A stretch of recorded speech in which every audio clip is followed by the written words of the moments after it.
Welcome back to Her Birth, Her Story, where we share real birth experiences. I'm Brooke, your host, and on today's episode, I'm sitting down with Catherine, who is a mom of 4. She is also a birth photographer and a doula, and she really walks us through how each one of her births were very different, but how her first 2 birth experiences led her to choose home birth, and we get to see how God really played a big role in each one of her 4 births. We also get to see how much her confidence grew in herself and her body's capabilities of birthing, and she even talks about how important it is to choose the right support team and especially the right midwife. So please join me as we hold space for Catherine and her story.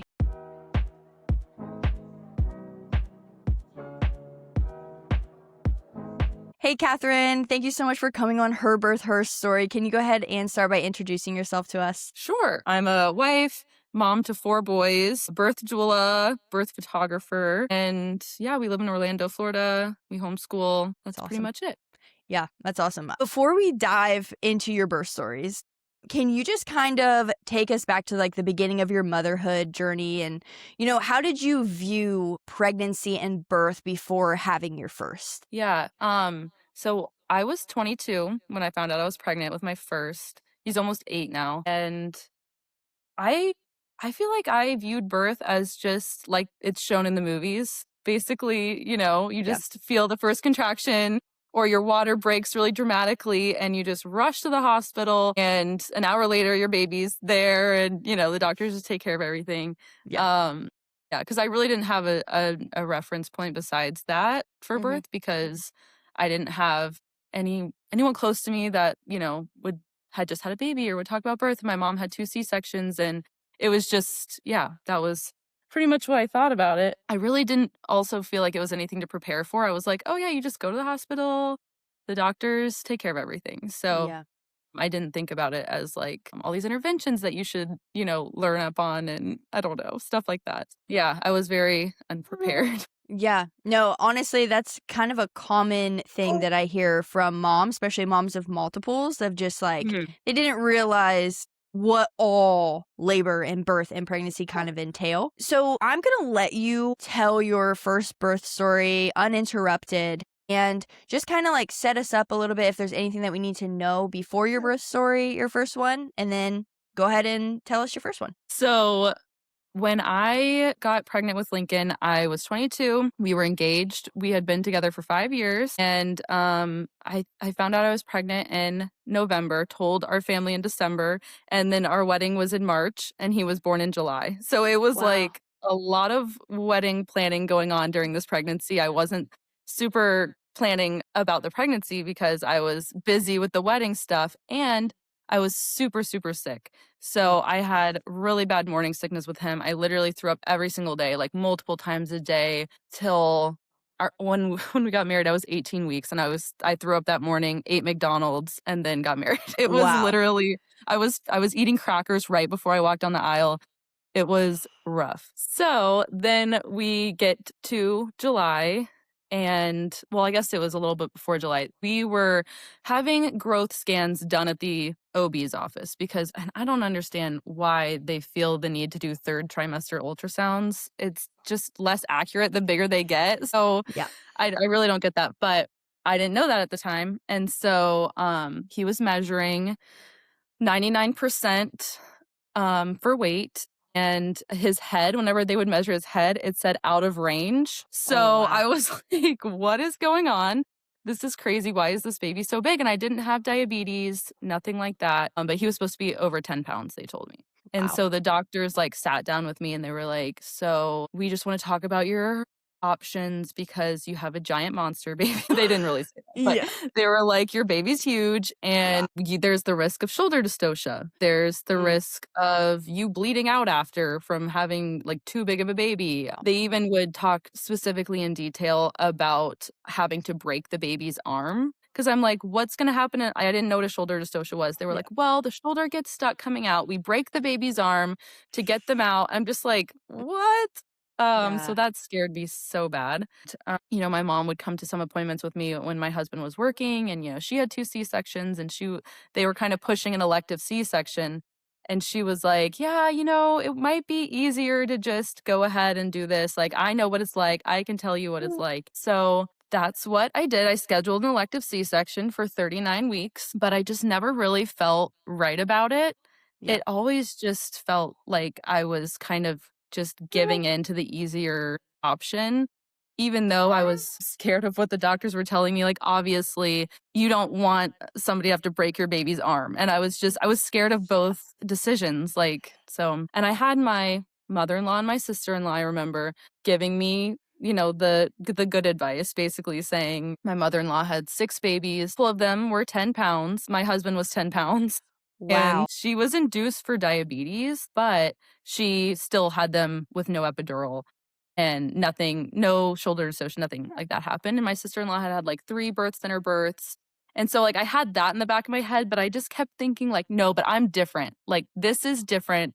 This Yeah. is like the doctors are telling me not to. So it must be true. So I had it scheduled for 39 weeks at 8 a.m. And I prayed and prayed about it. And I was like, I don't feel like this C-section is what I'm supposed to be doing. Yeah. So, but I'm too scared to just like cancel it. So I was like, God, just if I'm not supposed to be in the C-section, put me into labor before that. And you know how Yeah. rare that is when you are a first-time mom to go into labor before 39 weeks is kind of rare. Like it's not like it doesn't happen, but it's more rare. So my water broke at 4 a.m. the night before the C-section. It was literally scheduled for 4 hours after my water broke. So we went straight to the hospital. Like, I think I went to the bathroom, came out, and my husband had the car started. Like, he was like, we're going to the hospital. We did no laboring at home. I mean, we just didn't know anything about it. So we were just like, we gotta go right now. I got there. I was 3 centimeters. And I was like, we have a C-section scheduled. Go ahead and cancel that. We're just gonna do this. And they were like, okay. So I sat at 3 centimeters for a while. And they were like, let's just get some Pitocin going because my water broke at 4 a.m. So that started my clock of the risk of infection and antibiotics and all of that. So I was kind of ticking already. Yeah. And so they started Pitocin. I feel like it wasn't really a question for me. Like they were just like, do you want to get this baby out faster? Like, let's do Pitocin. And I had no idea what it was. I was just like, yeah, sure, whatever. And so started Pitocin and I progressed a good bit. I ended up having the epidural around, I want to say 5 or 6 centimeters. I got the epidural and it didn't work. So it worked on one side of my body, but not the other side. And so I'm stuck in bed, can't move around, but I'm feeling everything. And it was just not the ideal experience whatsoever. I didn't know that with an epidural, you also had to get a catheter put in because obviously you can't get up and walk to the bathroom. Yeah. I ended up postpartum getting like a UTI after because of the catheter. It was a whole thing. They offered to do a second epidural because the first one wasn't working. They were turning me side to side, all of those types of things, but it still wasn't working. So they were like, let's try it again. And I was literally 8 or 9 centimeters, literally going through transition. And they were like, sit still for this epidural. So that was horrendous. But so they did it again and it still didn't have time to kick in before I was pushing. So I really felt so upset that I had gone through 2 epidural placements and still felt the ring of fire, still felt everything. So just an added layer of this birth story. I had told everyone it was just going to be me and my husband. We just wanted it to be like a private thing.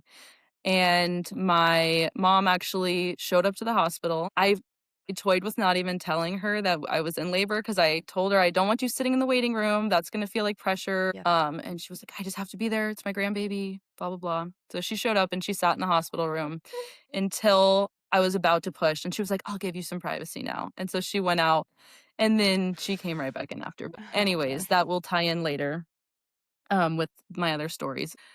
Where she leaves the room, I'm like ready to push. I probably push for about 30 minutes and he was out. I pushed hard. Like it was like purple pushing. I tore. Yeah, it was not any type of fetal ejection reflex, breathing the baby down. It was just legs up in the air on my back, still feeling everything. Like I said, the epidural wasn't really working. And so once he was out, I was super happy. I felt like I can't believe I just did that when I was starting with a C-section. So it was an amazing feeling, but I was just so mad that the epidural didn't work. I'm like, why did I do 2 epidurals and it didn't work? So for my next birth, I 100% was, I'm not doing an epidural this time. But to finish that story, so my mom came back in the room.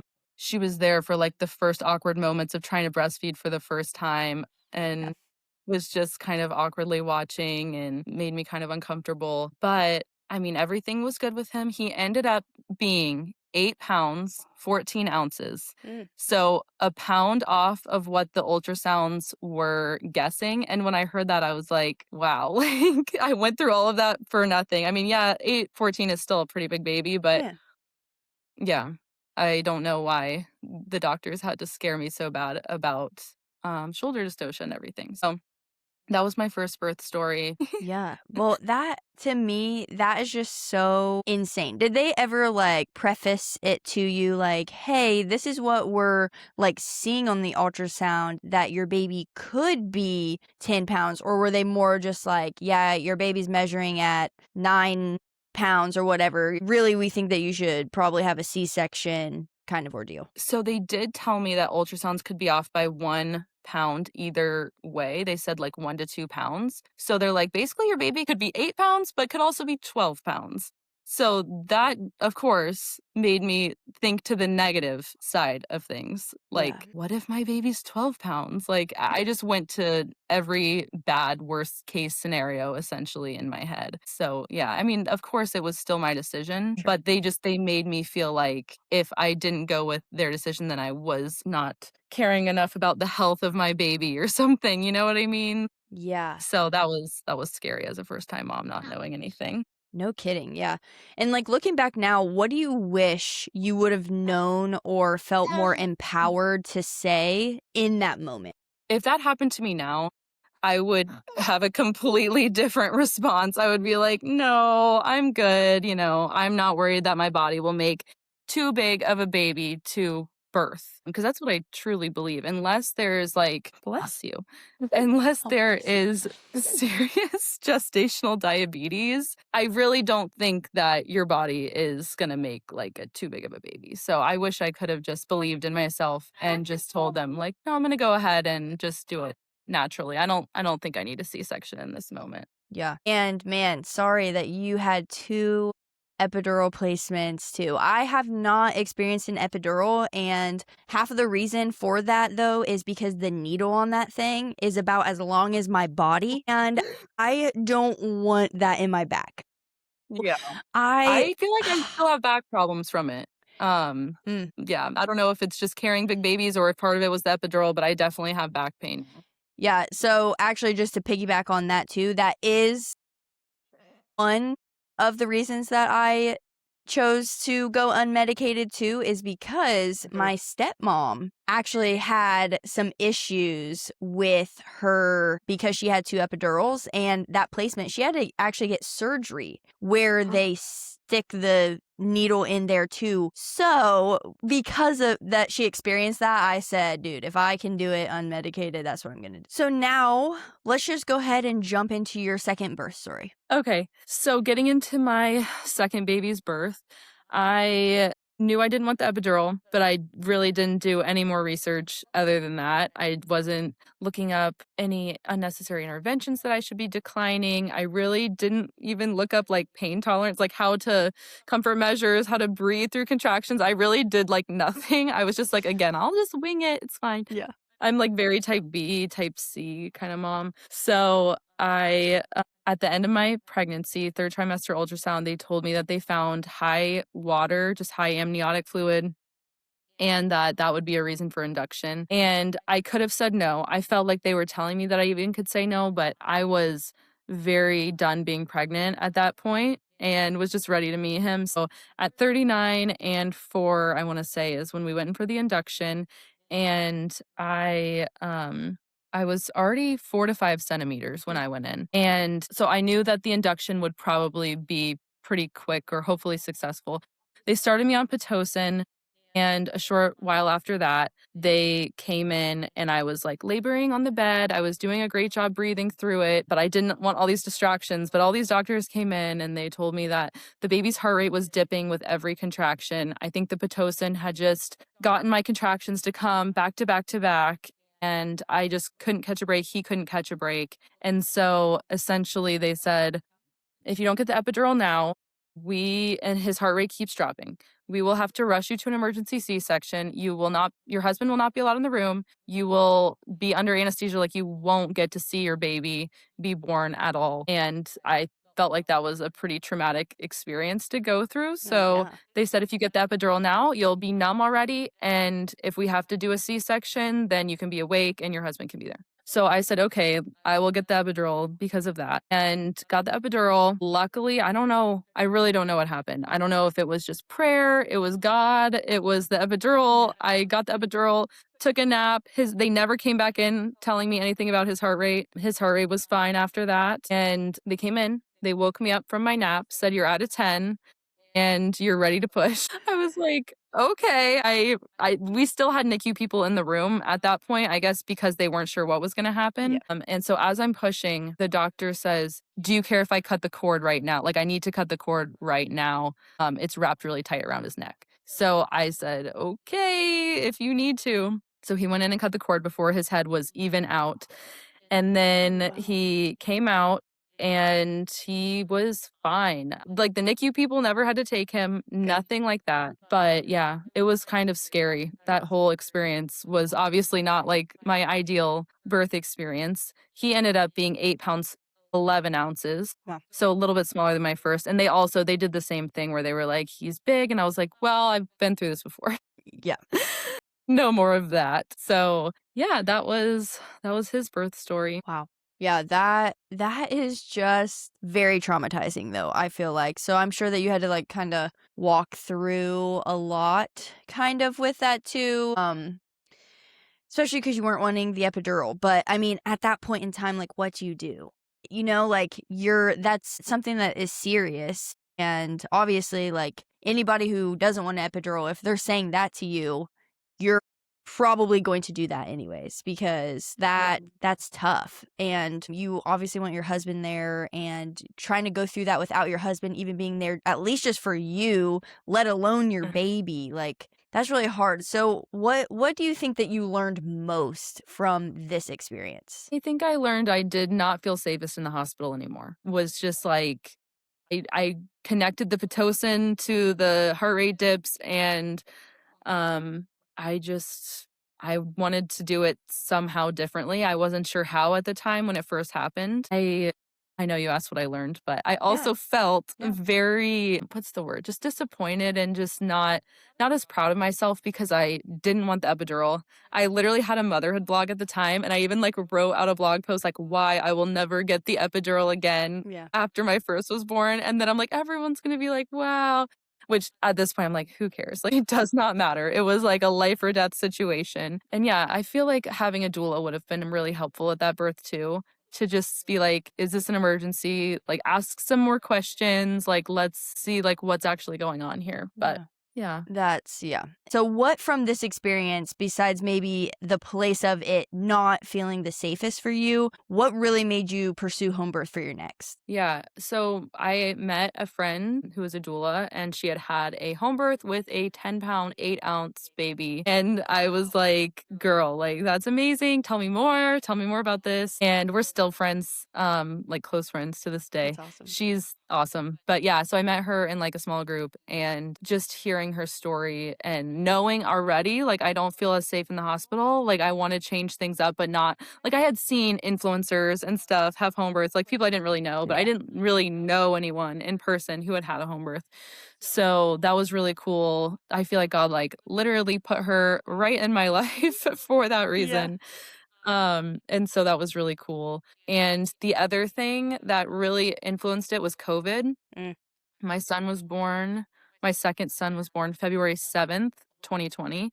And so I don't know, I think it was like 2 or 3 weeks later, everything happened. And I was hearing of dads not being allowed in the room, having to wear a mask while you're laboring, being forced to get the vaccine, just lots of that going on. And so me and my husband both were like, I don't want to. I mean, we did have a longer break between my second and Yeah. third. It was about a 3-year age gap rather than like a 17-month age gap. Yeah. But even so, like you just never know if like everything's going fine, the masks aren't a thing anymore. But then you get up to like 2 weeks before your birth, you never know if they're gonna like make some crazy rules. So yeah, that was really what encouraged me to want to try a home birth was my friend Kinsey. Yeah, that's awesome. And how did you prepare differently for your home birth than you did with your first two?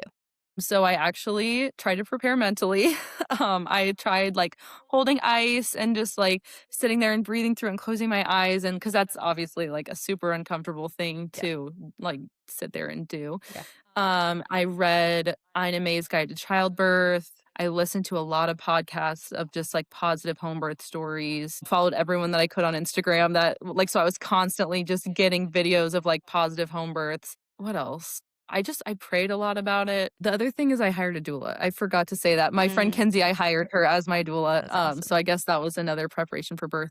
I had also just found out that I had a blood clotting disorder between my second and third babies. My dad had a bunch of strokes, and narrowing it down to factor 5 Leiden is what it's called. Hmm. And it basically just makes you more likely to have blood clots. And so you could have a stroke, and stuff like that. Gotcha. And so since you're more likely to have a blood clot already when you're pregnant or on birth control or stuff like that, it made me like technically higher risk, I guess. Oh. So when I first started with this pregnancy, I didn't actually start with a midwife. I probably went my whole first trimester and maybe a little bit of my second trimester just seeing an OB, but I was also actively pursuing my midwife and being like, "Hey, like can we figure out if I'm able to even like be a patient?" And she helped me figure that out. Yeah, that's awesome. And I think that's really good for our listeners to hear as well that Mm, just because you go see one provider in the beginning trimester, even if you're actively mhm. seeing them for your first and your second, you are allowed to switch providers at any time that you want to. Like I Yeah. feel like a lot of moms, especially first-time moms, when they go 12 weeks, when they go get that confirmation ultrasound, then they just Mhm. automatically think, well, I've been seeing this doctor, so I can't switch to a home birth, or I can't find a different provider, even if that provider has made them feel uncomfortable. So I'm glad that you had said that, though, that you are allowed to trade or change providers. It's okay. Like, it's not set in stone once you see one. So thank you for saying that. Yeah, 100%. Yeah. I feel like if you don't feel safe with them, even if you're like 2 weeks from giving birth, you can still switch. I love that. Like, you can fire your OB. Yeah. It's okay.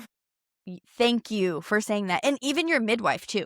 Like Yeah, even yeah. your doula or your birth photographer or your family. Like if you don't want them in the room because those are the people and they're not making you feel safe, Mhm. then cut ties. Like it's okay. Yeah. And sometimes like they can still be a really good at their job, but their personality just isn't really meshing well with yours. Like and it's okay. And I wish that more moms just knew that you aren't like set in stone. Everything's not like that. Like because if anybody makes you feel uncomfortable, that makes it to where it's harder for you to really get into your relaxation of like focus of being able to birth in a safe place because when you feel safe, things just typically go a lot smoother.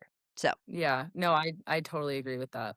and you got a doula for this third birth of yours. What encouraged you to do that? I think I just felt like at home I was gonna need more help.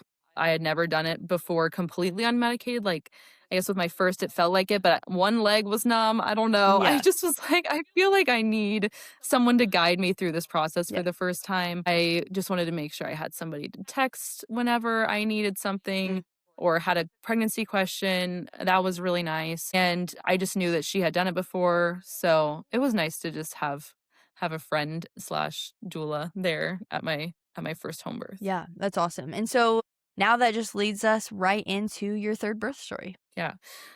So finishing with the blood clotting disorder thing, I started seeking out my midwife and I actually got the recommendation from my friend and doula. So she had delivered her baby at home. Mm. and she had had like a slight shoulder dystocia, and the midwife knew exactly what to do and got her out within 5 minutes and everything was fine. So I really trusted her because I felt like she was really experienced if she could do that. And so I started talking to her, told her about the blood clotting disorder. She said, let's go, like, let's have you go to the MFM, like the high risk doctor, and see what they say, like, see what their care plan would be if you were to give birth through them. So I said, okay. I went there and essentially they told me that the care plan for this blood clotting disorder was just to take a baby aspirin every day as prevention, which is like, what? So they said, no, absolutely, you cannot have a home birth. That is too dangerous. But the care plan was just take a baby aspirin. And they also said, like, if I were to have a blood clot, then they would put me on blood thinners. But until then, yeah. So my midwife was like, yeah, I think you're good. Like, I'll still take you. I also have Hashimoto's, which is like a thyroid autoimmune disease. In case anyone out there feels like they're high risk because of that, because you're not. It's all fine. Midwives can monitor you, they can prescribe you levothyroxine, all that stuff. Love that. So I was so happy that I got to have my home birth because of that. So towards the end of my pregnancy, I started having high blood pressures. And I had had two friends recently that had just had preeclampsia and had traumatic birth stories, inductions because of that. And so I kept being scared that it was turning into preeclampsia. I feel like I have a tiny bit of health anxiety too, Yeah. anyway. But I just kept monitoring it at home and it was just getting pretty high. And so I was in my third trimester and my midwife was like, okay, I want you to go into the hospital. One night it was like really high. And so she was like, go in and we were going to see what they said. If they were like, it's still really high. Once I got there, they might have induced me. But I got there and it literally went from like 150 over 90 something. I got there to the hospital and it was like completely normal, like 120 over 75. Wow. I have no idea what happened because all the ones at home were reading super high. I don't know if I was just stressed about something. I don't know what happened. But once I got there, it was completely normal again. Probably just God that brought my other son's heart rate back down. I don't know. But they were like, yeah, what are you talking about? Your blood pressure's not even high. Go home. So I went home and it continued to be slightly, just barely elevated, but nothing crazy. We had checked my protein. I didn't have preeclampsia, nothing like that. So, but because it had kind of been going up and down around my due date, I was like, I just want to induce now because I'm scared it's going to spike up if I go over my due date. I don't want to develop preeclampsia. I just want to get the baby out now because I'm already at my due date. My midwife was like, yeah, like if you want to do a little castor oil smoothie, like that is totally your decision. That is fine with me. So that morning we went around to a bunch of different stores because we couldn't find castor oil anywhere. We were like, I think we went to like 7 different places. Yeah. And we couldn't find it. And so we finally found it at like the 8th store at like a neighborhood Walmart. And we went home, or actually we got lunch, came home, had our lunch, and then I drank my little smoothie and I took a nap. And that really just got my contractions going because I woke up, I felt the contractions. I said, let's go on a walk, see if they pick up. And I remember I did not bring my phone on that walk. And I wish I had so I could time them because I could already feel that they were like 4 minutes apart. Yeah. And I was like, here we go. So came back home, fed the kids dinner. I had already like reached out to my midwife and doula. My doula was on her way because she was like an hour away. And we decided like once the kids are in bed, you guys can come over. So I remember reading books to my kids. We always read a couple books before bed. And I was reading to them and I would stop and have a contraction. And my 3-year-old at the time, he kept going, you can lean on me, mommy. And it was just like the sweetest, like last night, just knowing that like they were going to be big brothers in the morning. They're going to get to meet their baby brother because we were having another boy. And so they went to bed and then everybody came over. I also had a birth photographer at this birth. She had offered to do my photos for free. She had like a deal with my doula and my midwife and they were all going to like work together and It's awesome. so that they could have pictures of them actually doing their job and she got to photograph a birth because I think she was just getting into birth photography at the time. It's awesome. So that was cool. So she came as well. And when my midwife got there, I was at 5 centimeters. So I was really excited. My doula showed up and I was like, oh my gosh, Kinsey, like I'm already at a 5. I'm in labor. Like we're doing this. Today's the day. Like we were like both just so excited and like hugging. And there's pictures of us hugging and stuff in the kitchen. That's so sweet. But it was just like such an exciting moment. And I labored just kind of around the house for a while, leaning over the couch and getting counter pressure on my back because my back was really hurting, Mm. and we ended up figuring out that, he was posterior, and that is why I had such bad back labor. So I really felt like I needed counter pressure with, like, every single Yeah. contraction.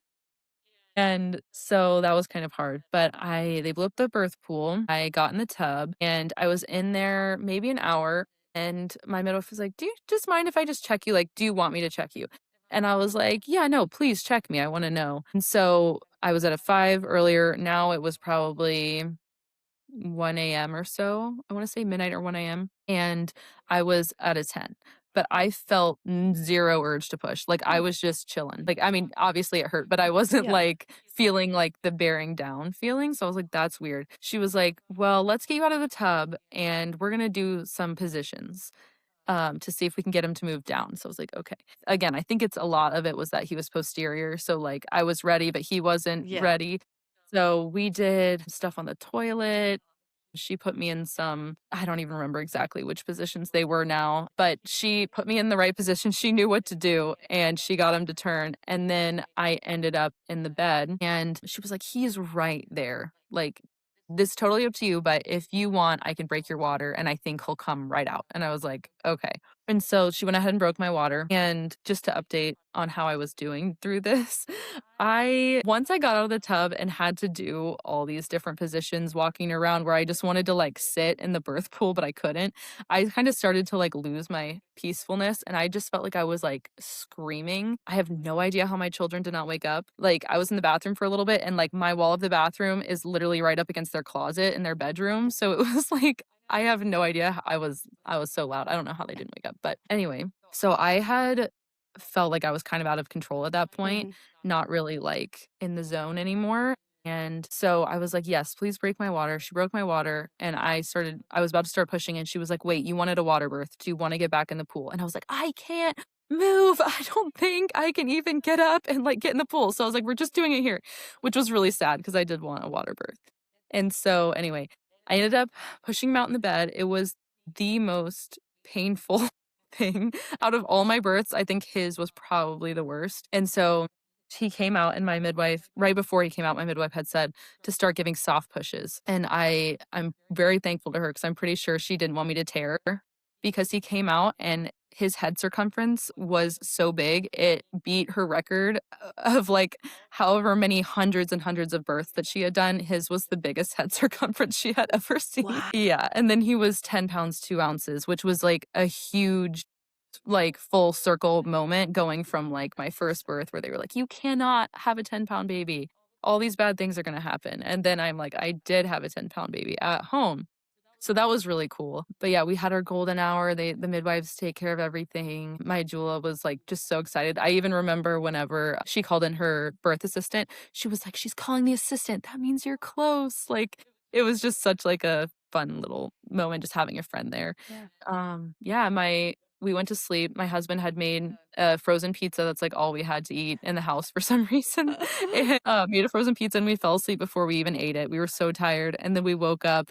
There was like a frozen pizza sitting on my bedside table, and the boys came in and they got to meet their baby Oh. brother. And it was just so nice to have postpartum in my own bed, um, and just know that I did it. I did the thing. And yeah, so it was really cool. Yeah, no, that's awesome. So, what felt so much more empowering this time around than with your first two? I think a lot of it was just the complete difference, like the complete 180 of midwifery care versus like what I was getting at the OB with like the 5-minute appointments. With my midwife, we would literally sit down and talk for an hour and sometimes go over, and she would never rush me. Like, I just felt so safe with her. I felt like I actually got informed consent, like for sure. I mean, she's just amazing. I can't like sing her praises That's anymore. awesome. She's the best. But yeah, I think that was just a huge change. I felt like I was in control of my own birth experience. Like I felt that autonomy, and that was honestly the most empowering part Yeah. of it. Yeah, and I think that is why I love, love, love the midwifery care model. Even Very. in my first one was a hospital experience, and then my second one was a very fast home birth. But my first one I had midwives, and I liked the midwife that I had because she was just very, like, hands off, but it still felt very Mhm. OB like, to where, like, our when we had appointments, it was just very short. But then with my midwife, with my second one, I was like, "Man, like, I don't know how anybody couldn't want this," because you just feel so cared for and, like, you feel safe, Yeah. you feel like you're in great hands, your baby's in great hands, anybody your husband too, like, it's just amazing. So I'm really, really glad that you got to experience that too, because I think it just makes a huge difference, especially going off of kind of how traumatic your second one was with just how all of that stuff kind of unfolded. It almost feels like this one Mhm. was a little bit more like redemptive in a sense too. Yeah, for sure. Yeah. And the other thing that about midwifery versus like OB is I remember I totally left this out of the other birth stories. I remember that I would have to go around and meet every single OB so that I would know the person that was there because they're like, we're not sure who's going to be on call when you go into labor. So it's best to just meet everyone in the practice. I met so many different people. It was like every single appointment was with a different person. And with both my hospital births, I still introduced myself to the person, did not know them, and it was just so different to have every single appointment with the same person. They know you so well. It's not like they're having to check your notes before the appointment, like, they remember, you know? Yeah. And it's just so much more of, like, a genuine connection rather than just, like, a medical kinda transaction, I don't know. Yeah. No, I totally agree. So let's just go ahead and jump into your fourth birth story. Okay, awesome. So with my fourth, I knew I wanted a home birth again. I knew I wanted the same midwife that I had already used. And it was great going to her new office because she like opened up a little office with there's a pelvic floor therapist, there's a chiropractor in there, there's a pediatrician in there, a doula in there. And so it was really nice getting to go and they had a little play kitchen for the kids to play. They were always welcome at all of my appointments. It was amazing to feel like they weren't like a burden or Yeah. something because I can't imagine bringing them into like a doctor's appointment. And so that was great. And everything was going great with my pregnancy. I was still doulaing during my Yeah. pregnancy. And that was really fun. And I just felt like I got to bring my little buddy with me to all my Yeah. births. And so I got to my 39-week appointment and she was like palpating my belly to see like what position he was in. And he had been head down previously. We never really had an issue. I think at the anatomy scan he was like breech, but that was so much earlier. Like, they're not settled into any one position at 20 weeks. And so at 39 weeks, she was like, I can't really figure out his position right now. Like, do you mind if I just like throw the ultrasound on? Cause she has like one that comes up on her phone and so she did that and she was like, "Yeah, that's his head." And it was like right in my left rib and his feet were down or I'm trying to remember what kind of breech it was. All I know is it was not like frank breech or something that was like easy to get out. He was in a weird funky breech. Mhm. And so I was really disappointed, but she was like, "You know what? It's gonna be fine." She went and got some olive oil and she like tried to turn him. It took like probably 30 minutes, but she turned him and belly binded me. And then I got a chiropractic adjustment and then she sent me home. And she was like, hopefully he will stay down. The chiropractor thing, like that's supposed to help be able to like get him engaged, open your up your hips and yeah, just go home, do some deep squats. Like we're gonna try to like keep him in this position. And so I was like, all right, hopefully this works. I went home and the next day I remember, or maybe it was 2 days later, I don't know, but I remember feeling hiccups up higher. And I was like, I think he flipped again. So I like sent her a text. I'm like, I really think he might have flipped. What do you think that we should do? And she was like, come back in today and, we'll take a look. And when I went in, he was transverse. So his head was over in my ribs, but his feet were over here. And there's just literally no way to birth a baby that's transverse. Yeah. It's just not a thing. And like because 2 days before we had talked about there was a midwife who's like, I think a CNM is allowed to do a breech home birth, but my midwife is not a CNM. And so she was like, you could hire someone if you still wanted to have a breech home birth. And she was giving me all the options. She was like, it would probably be about $10,000 though. And that's on top of like my fee I had already paid my midwife. Yeah. And she was like, there is a C-section, there's some options. But since we had got him head down, I was just like hoping that everything was gonna be fine. So once he was transverse, we like sat there and like she just looked so sad. Like she genuinely like felt so disappointed for me. But she was like, again, we talked about the C-section option where she could even come with me. We could I would be in control. I would like it wouldn't be like an emergency where I wouldn't know what was going on. She's like, you would still be the one making all the decisions. We can make it as like homey as possible, blah blah blah. Or she said, I will match your energy, whichever one you choose. But she said the other option would be I can come over to your house tonight. I'll try to flip him manually again. And if he goes head down, we'll immediately induce you with castor oil and just try to get him out. Cause I was like at my due date. And so I was like, okay, let me go home and talk to my husband. So I went home, I talked to him, and I prayed about it in the car on the way home too, and I was just like, "Just tell me the answer, like, I don't know what to do." The problem if I were to induce myself at home is, like, what if he flips back around and then end up in a hospital transfer, and that's more traumatic and all of that. So, I was leaning towards, trying to flip him though and doing the home birth. So but I was just still thinking about all my options. Yeah. And it really confirmed my decision when I went home and talked to my husband, and he was like, it doesn't give me the feeling. Like he was just like, like doing the home birth. Yeah, I'm not afraid. Like let's try it. Like I trust Emily completely. That's my midwife. I trust her completely. And if she thinks this is an okay option, like let's just try it. So she came over, I think it was 9 or 10 o'clock that night. I had run out, gotten some groceries, gotten some castor oil, and she came over and we were like, let's check his position. So I laid down on the couch and she felt with her hands and she again wasn't sure. So we turned on the ultrasound and he was head down already when she got there. So we didn't even have to flip him. We didn't have to do any work. He was just head down and she was like, do you want to go ahead and induce just to make sure he's not like doing more acrobatics? Because literally earlier that day, he was completely sideways. Wow. So yeah, we went ahead and induced. She made me a little like castor oil mango smoothie and I drank it and she put me in a position like it was kind of like a side lying with like my legs up on a pillow, but like really exaggerated. Yeah. And so she was like, go to sleep in this position. I'm going to go home and go to sleep and you just call me. Let me know and I'll be right back here. I was like, okay. And my husband fell asleep on the couch. And so I went to sleep around 11. And then I probably woke up around 1 or 2. My 3-year-old had gotten in bed with me. And it was so sweet, just like cuddling with him. And I did have to get up and I went to the bathroom a couple of times because that's just what castor oil does. Yeah. But it really wasn't bad, honestly. I liked my experience both times. But yeah, I was cuddling with my 3-year-old, having some contractions, and I had put my AirPod in and was like listening to a chill labor playlist. I think it was called like Give Me Oxytocin or something. And it was great. And then so probably from 2 o'clock on, I was feeling consistent contractions. By 3:30, I remember I couldn't lay in bed anymore, and my 3-year-old had fallen asleep. So I got up and I got on the ball. And I'm still listening to music. I'm just doing circles on the ball. It was just the best time having like alone time during labor. It was just, I don't know. It was nice to just like be in my own zone by myself. No one knew I was in labor. I hadn't woken my husband up. I hadn't told my midwife yet.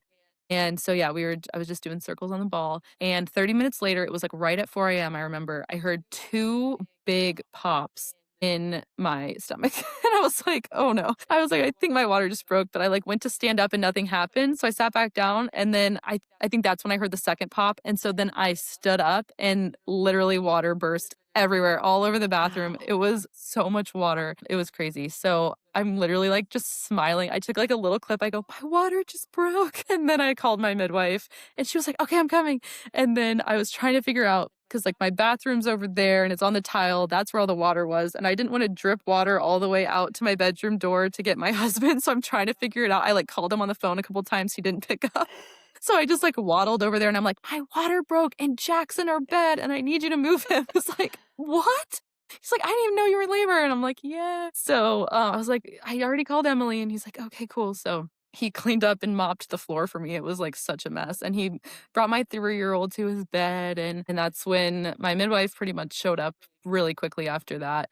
and she checked me and I was at a 4, but he was still really, really high up. She was like, I don't think we need to blow up the birth pool or anything yet because like pretty much at the end of pregnancy, if I wanted a cervical check or I had thought about membrane sweep, she would check me and she couldn't even reach. She was like, I literally can't reach your cervix. It's so high up. Wow. You must not be dilated at all. So that was the first time I had experienced that in any Mm. pregnancy, and I think it's because he was, like, breech and sideways, so his head wasn't, like, putting any pressure down there to dilate. So she was like, "I can reach it now, but it's still, like, he's really high, so, like, let's do some positions." So she put me in, she did, like, a lift and tuck. I was kinda, like, leaning against the wall, and she put, like, a rebozo under my belly, and my husband was holding it, like, really tight through every contraction. And then she put me in this really crazy one where, like, my legs are hanging off the end of the bed and, like, my butt is, like, right at the edge of the bed, and that was super uncomfortable. She was like, "These are not gonna be fun, by the way, but it's gonna you're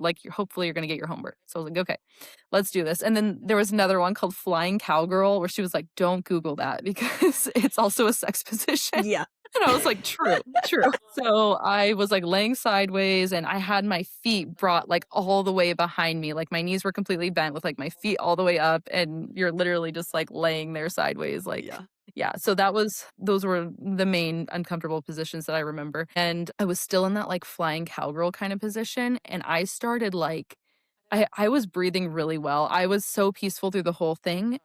This time I really didn't feel like I lost any peacefulness or was freaking out or screaming or anything, but at the end, I started, like, grunting, and, like, my midwives were like, "Wait, are you pushing right now? Like, are you ready to go?" And I was like, "I don't know, I think so." And so she was like, "Yeah, you're ready to go. You're at a 10. Like, go ahead if you feel like you need to push, then push." And so I was kind of laying on my side in bed, and I think my husband was maybe holding one of my legs up, but all I know is it hurt really bad, and he came out, and I was literally overjoyed. Like, I could not believe that I again went from probably a C-section to a natural birth. Yeah, and we just had a moment, like, a little bit after that, after the birth, we had a moment, me and my midwife, where she just, like, sat there and she was like, "I'm so proud of you." Like, she was like, "I cannot believe that you got your home birth.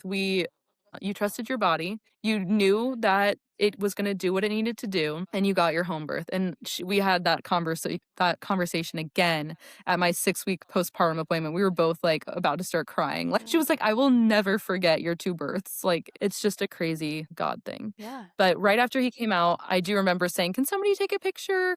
And then they were like, "You're bleeding a lot. Need to get that under control." So she did, like, Pitocin. I had to get, like, a shot of it in my leg, Mm. stuff like that, and that also happened at Jack's birth, which I forgot to say, but my other home birth. So I was close to the hemorrhage line, but I was still very, like, alert and awake, and I wasn't feeling faint or anything like that. So they were like, "You're good." How does your provider help you overcome any of that fear and help you still be confident in your choices in pursuing the home birth still? Well, first, I literally spent an entire day crying, I'm pretty sure.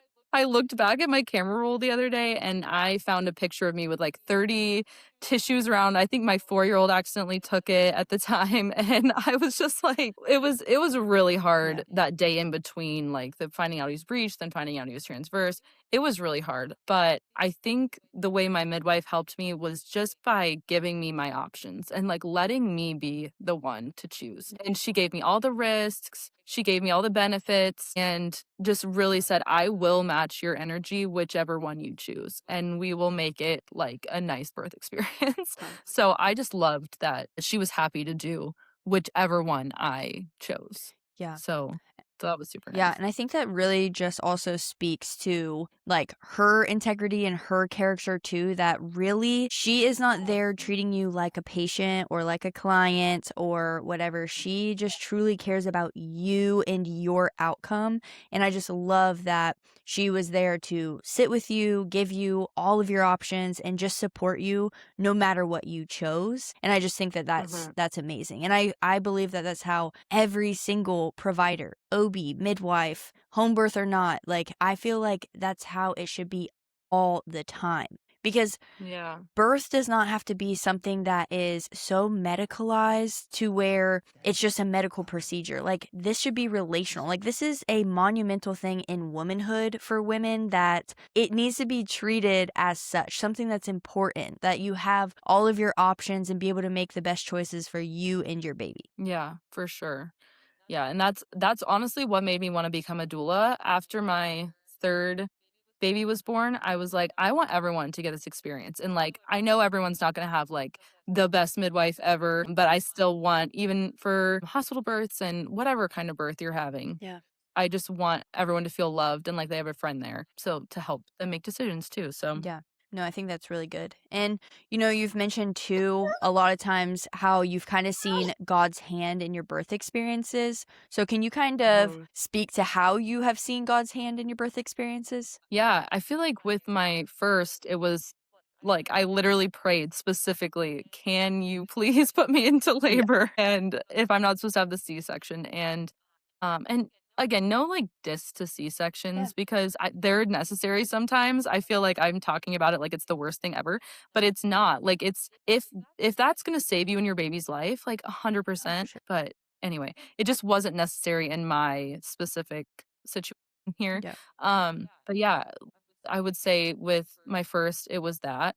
With my second, it was like somehow bringing his heart rate back up. Mhm. With my third, it was like avoiding preeclampsia and high blood Mhm. pressure and somehow pushing out a 10-pound posterior baby. And with my fourth, it was bringing him head down and letting me like really have to lean on him. Like that day that I was just crying like all day, I remember praying all day too.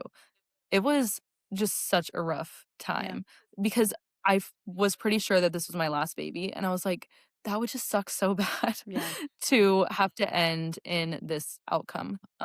Yeah. No, that's I good. could just feel his presence too. I was listening to the Christian hypnobirthing Yeah. app with my last 2, and I can't recommend that enough. I had it in my AirPod, and I even pushed with that in my head, not that I could probably even really hear it anymore at that point, but it they have pregnancy tracks Yep. too and stuff to get you through, like, I remember listening to the C-section one because they even have a C-section track. Uh, I was listening to all of them, just, like, trying to prepare for whatever was gonna happen, yeah. That's awesome. but yeah. That's awesome. Yeah. You also describe your births as life changing. What specifically made them so transformational for you? Well, when I first had found out I was pregnant with my first, like I said, I was like 22. I really didn't know anything. I was just getting married and just kind of like being actually on my own. Because I felt like in college I really wasn't even on my own, like with my parents still paying for stuff and all of that. And so going through this birth experience, I feel like it really makes you into a mother because you have to make all these decisions for yourself and just being able to say like, "Wow, I did that." I feel like that really prepares you for motherhood because there's gonna be so many hard things and that happen during motherhood that you feel like, "Wow, I don't know if I can do this." And then you're like, "Well, I did just have a huge baby in the hospital when everyone said I couldn't," kind of a thing. So it just like gives you that confidence. It makes you willing to like put up boundaries, like coming back to like with my mom coming into the hospital room with my first. I had to put up so many boundaries. I remember once my kids were babies, just I don't even want to get into it, Yeah. but yeah, like just the fact that I was able to say like, "No, you're not going to do that. This is my child." Like it makes you so much more confident, I guess, and more self-esteem. I don't know. I just feel like I'm a completely different person. Yeah. Yeah, no, I definitely agree with you. I love your perspective that the hardships of pregnancy prepare you for birth and then they prepare you for motherhood. So, can you kind of expand on that a little bit more? Yeah, I I can't even explain how hard pregnancy is. Like that's another reason why I feel like everybody needs a doula because everybody needs a friend to text to be like, "I'm having this horrible heartburn. Like, what do I do?" I mean, that's also something that you could ask a midwife, Yeah. but even just for the emotional struggles of pregnancy, it's hard. And then knowing that you got through that helps you be able to get through birth. Like birth is super hard. And if you can get through that, then you can get through anything. So I really feel like when my oldest got diagnosed with autism, that was one of the hardest times in my whole life. I had 202 new autism diagnosis. He was eloping in parking lots and like, I mean, people would just look at me like, "What a bad mom, like, how can she not get control of her kid?" And I felt like whenever I think back, I'm like, "That was really hard," but at least I was able to know, like, I'm a strong mom. I got through that.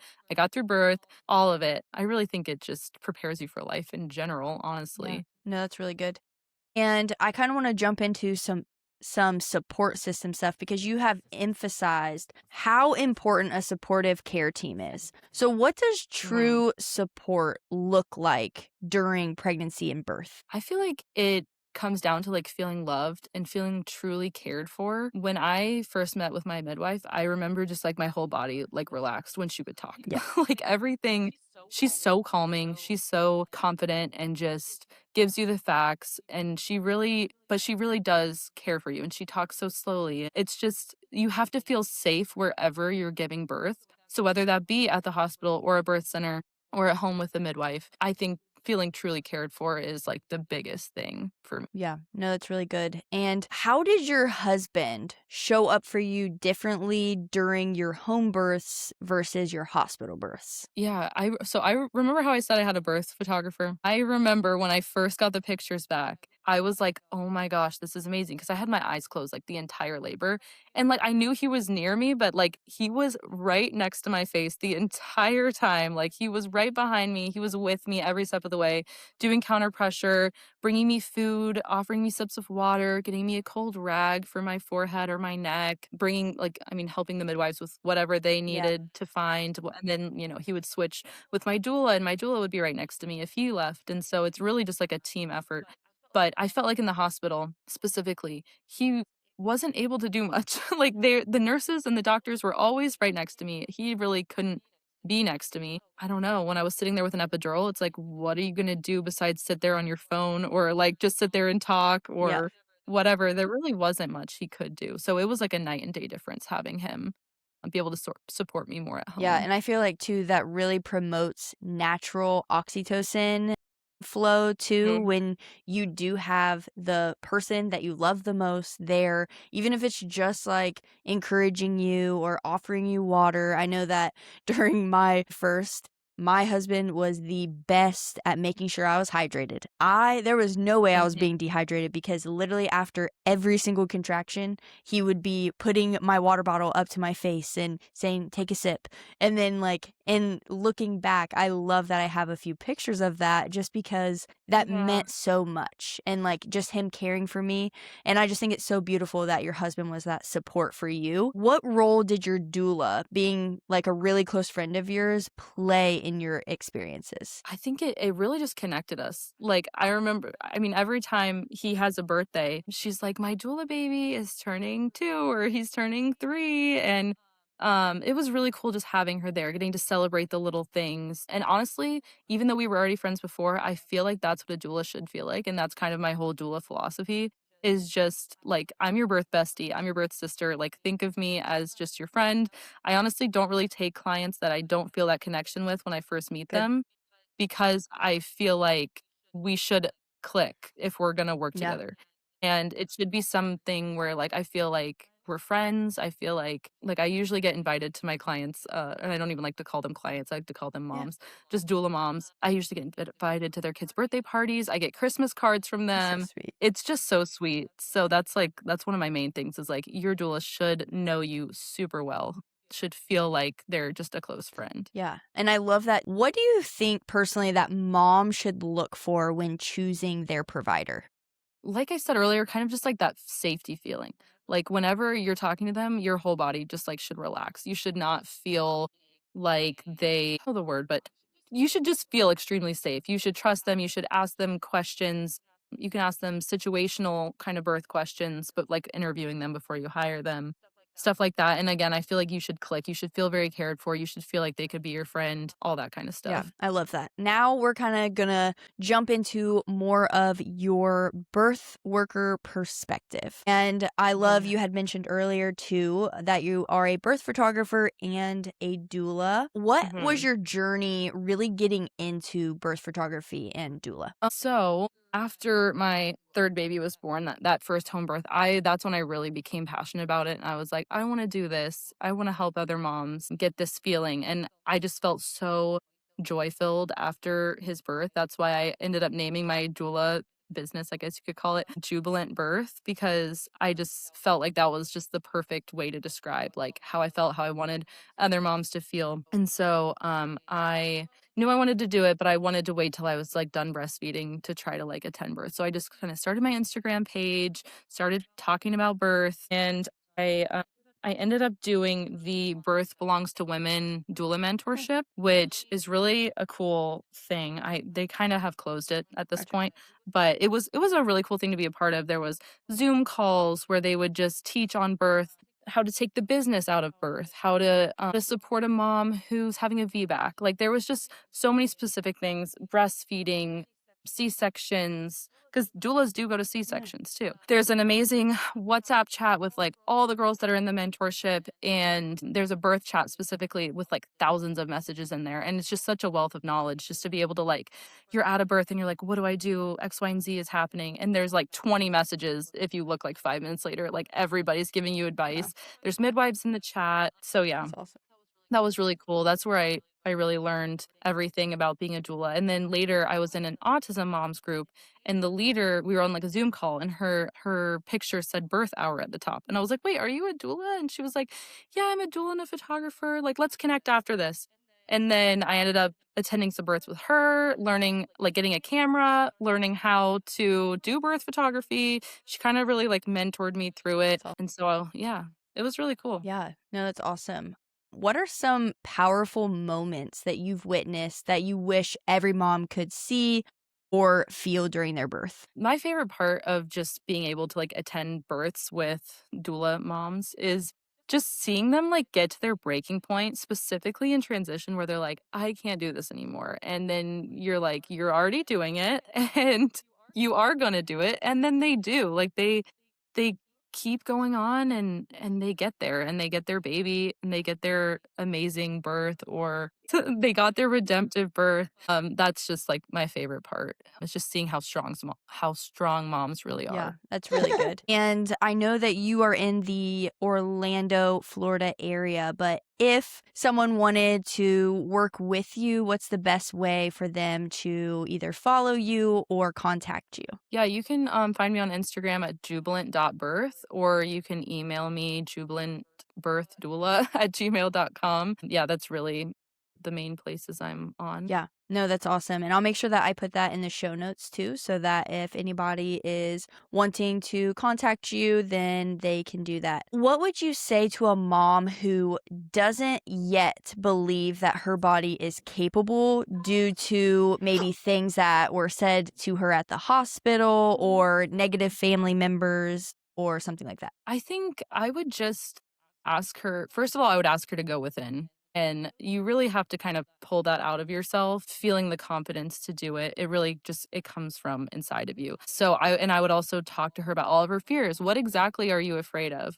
Let's write them all down. Like let's get it out and let's negate each Yeah. one. And then I would also ask her like what's something that you've done in the past that you didn't think you could do. And then you went ahead and you did it. And I feel like that's a great way to show a mom, like, okay, this is something I can actually do because I am strong. And you just have to look back in your past and realize, like, I've done hard things and I can do it again. Yeah. No, that's really good. What does trusting your body actually look like in real time during labor? I feel like it looks like just remembering that God made your body to birth. I know that's not a great, like, practical thing No. for labor, but it's just like I know that women have done this. They did it in caves and before there was even really OBs or midwives.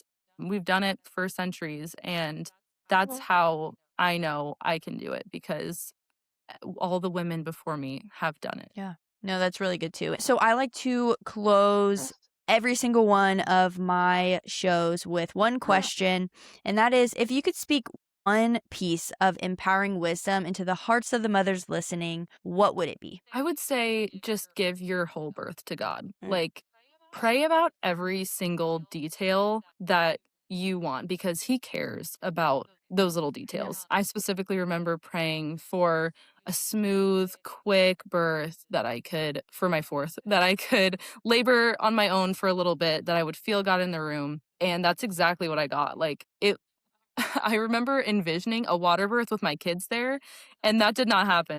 It ended up happening in the bed again. My kids were asleep. They wanted to be there. But so it might be a little different than you originally thought, but still everything I prayed for happened. And I'm not saying God's a genie, but I do think that, if there's something that you are trying to accomplish or that you want, you need to just go and talk to God about it. And that's like the best piece of advice that I can give anyone, honestly, in any situation, but specifically birth. Yeah, no, that is so good. And Catherine, I just want to say thank you so much for coming on Her Birth Her Story. Thank you. Man, those stories are so empowering, and I just love watching her confidence grow in birth and herself through the 4 birth stories that she has. And I just love how supportive her support system was, from her husband being there every step of the way to choosing the right midwife that no matter what, especially with the unknowns of her 4th birth, her midwife was there for her. No matter what the outcome was, she was going to match her energy. And I just think that that speaks volumes to that midwife and just the support that she brought. And it's just so beautiful to watch women really feel empowered and supported and safe during their births. So thank you so much, Catherine, for coming on and sharing your stories. I also want to add this disclaimer that this is not to be taken as medical advice. And just remember, these are people's real experiences. These are things that moms have went through. This is their real, raw experience, their own personal convictions, and none of this is to be taken as medical advice. Please make sure that if you are seeking medical advice, then reach out to your own provider so that you can figure out what is best for you. If this episode inspired you or empowered you in any way, please share it with another mom who needs to hear it. Wait, I forgot. And also, if you are in the Orlando, Florida area and you're looking for a doula or a birth photographer, you can reach out to Catherine through her Instagram or through email. I have put them in the show notes so that it is easy for you to find. Or if you just want to follow along for her journeys in her birth work expertise, then go ahead and give her a follow. If this episode inspired you, encouraged you, or empowered you in any way, please share it with another mom who needs to hear it. And don't forget to like, rate, review the show, because this helps us to reach more women. And don't forget, this is your body, your baby, and your birth. We are reclaiming birth one story at a time.